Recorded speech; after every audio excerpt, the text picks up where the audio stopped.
This wasn't part of our agreement. The townspeople were to be spared.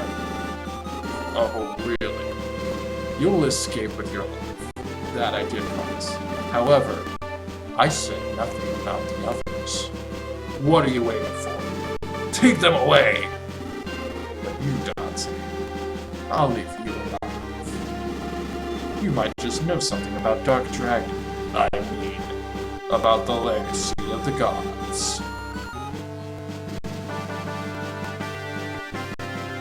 Yeah, we've barely been on the job for about a day or so, and we're already getting thrown into jail. Go us!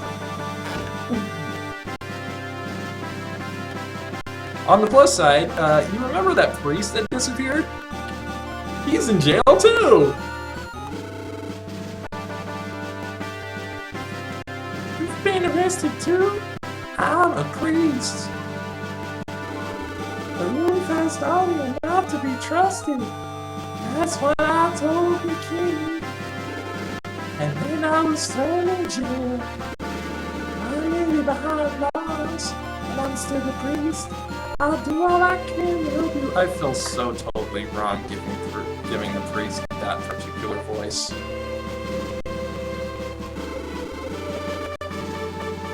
I may just not voice priests from here on out because I feel so wrong about giving this particular priest the Herbert voice.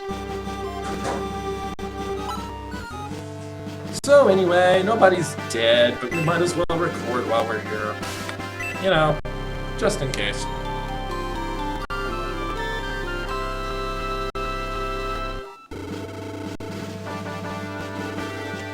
And yes, we're going to continue. Now that we've done that, let's try the gates. These things are solid.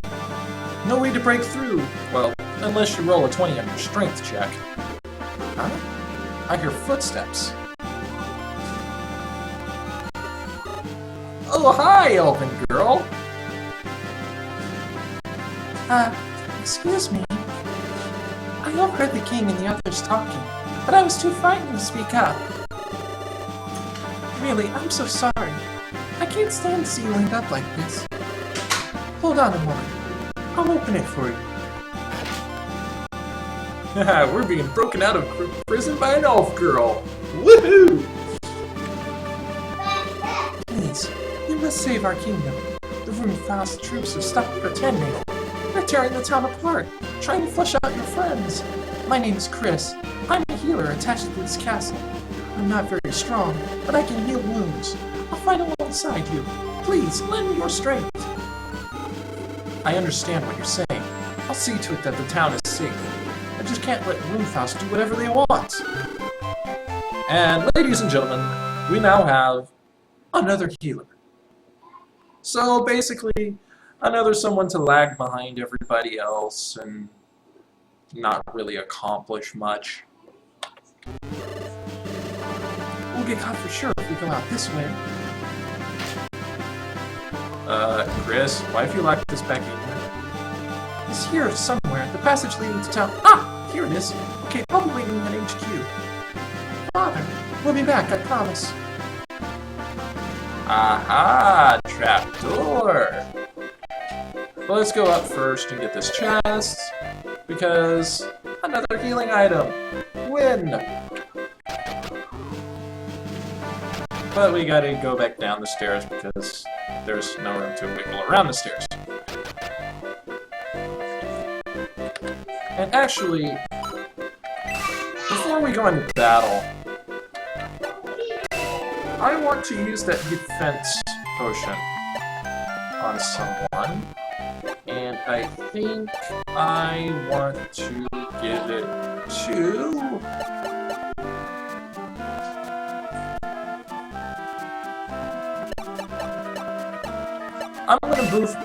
I'm going to beef up my squishy wizard, and for life loaf,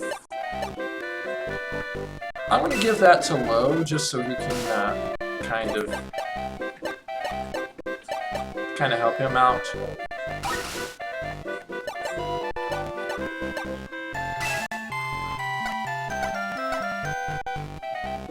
Yeah. Just to give him a little more HP so that he can hang around for a while and heal people. And Tao is going to boost her defense by a couple points. And, oh yeah, that's right, I forgot that Dante has a power potion. I'm gonna go ahead and give it to him because he's our strongest fighter anyway. Why not beef him up more?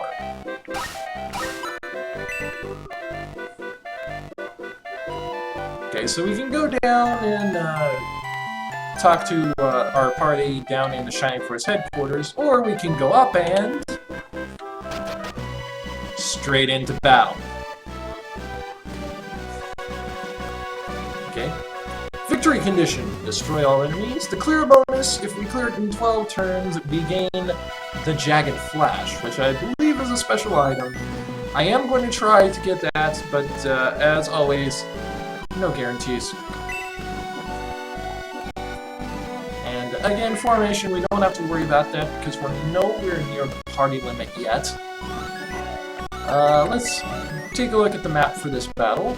As you can see, we are all huddled around here, around Shining Force HQ. And our main force is going to be kind of up here, where my arrow is. Up here at the very top of the screen. There's also a fair bunch of enemies over here that we're going to want to send quite a few of our big punched out. And I believe these here are bats. And we're going to have to watch out for those, because if they hit our characters, they can actually put them to sleep. What you can do is you can kind of split things up by sending half of your party this way and half of your party that way. But,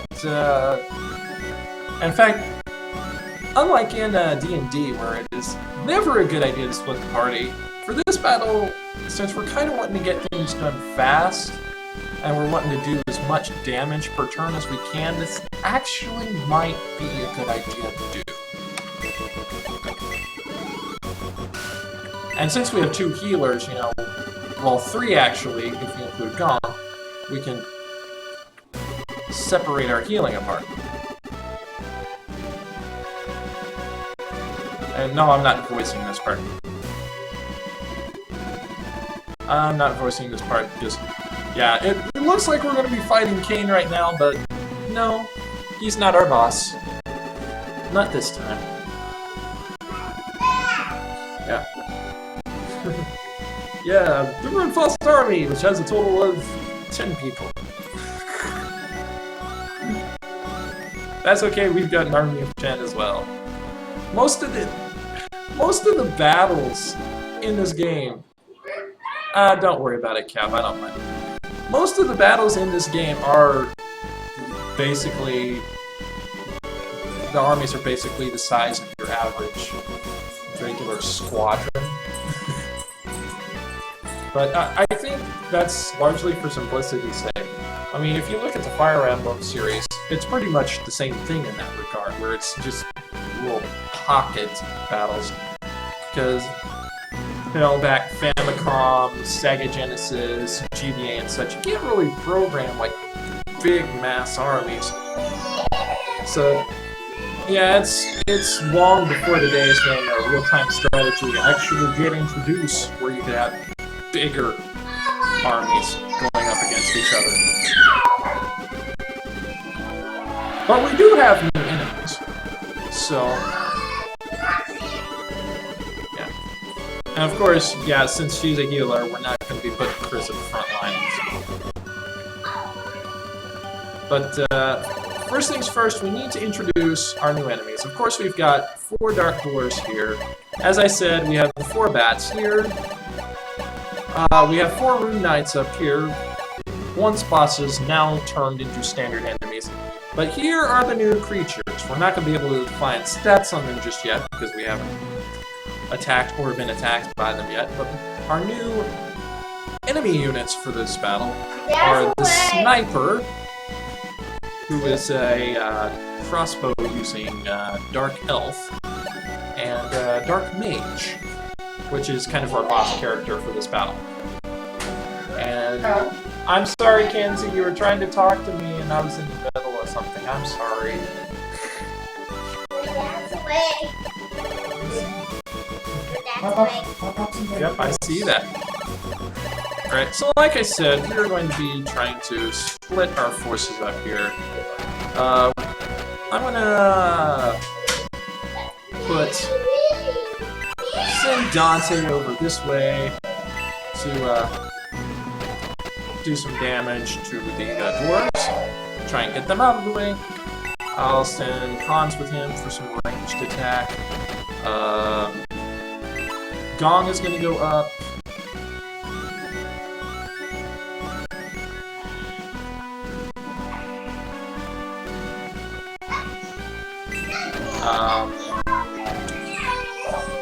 I think I'm gonna have Tal go along with Gong.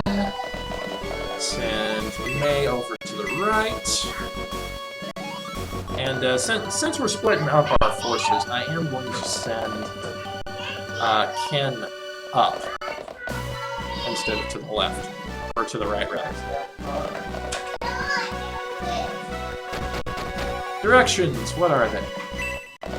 Speaking of, Ken go in here, frontline fighter. Lo is going to go with the left-hand group. Luke with the upper group. Chris is going with the upper group, and Gord will be going with the right-hand group.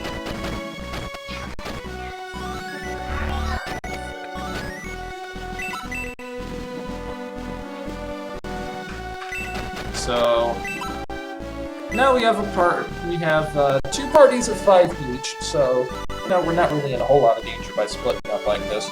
And they'll all meet up at the top anyway, so... Sorry, I had to get a drink. Okay. Let's get our people moving in a more forwardly direction.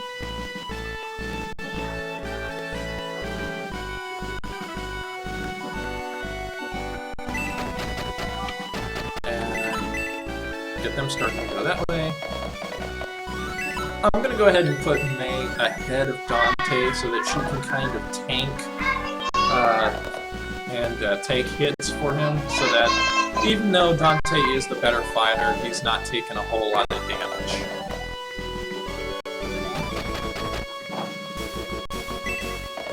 And of course, Ken going in front of everyone on this side, since he's also the damage tanker. We've had Corey going this way, so. And Chris, right there. They're a little more spread out than I'd like, but once we start actually getting to fight some enemies, they'll bunch up real quick, I promise you that.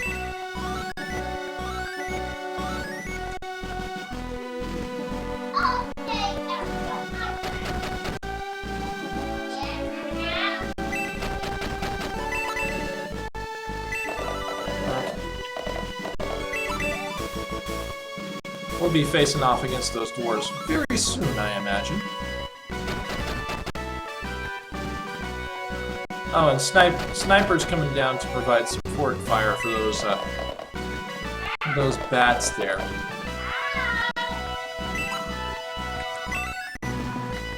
I'm not going to send Ken out too far because it's kind of going to be trying to draw in fire. And here we go! Finally, turn 3, fighting starts.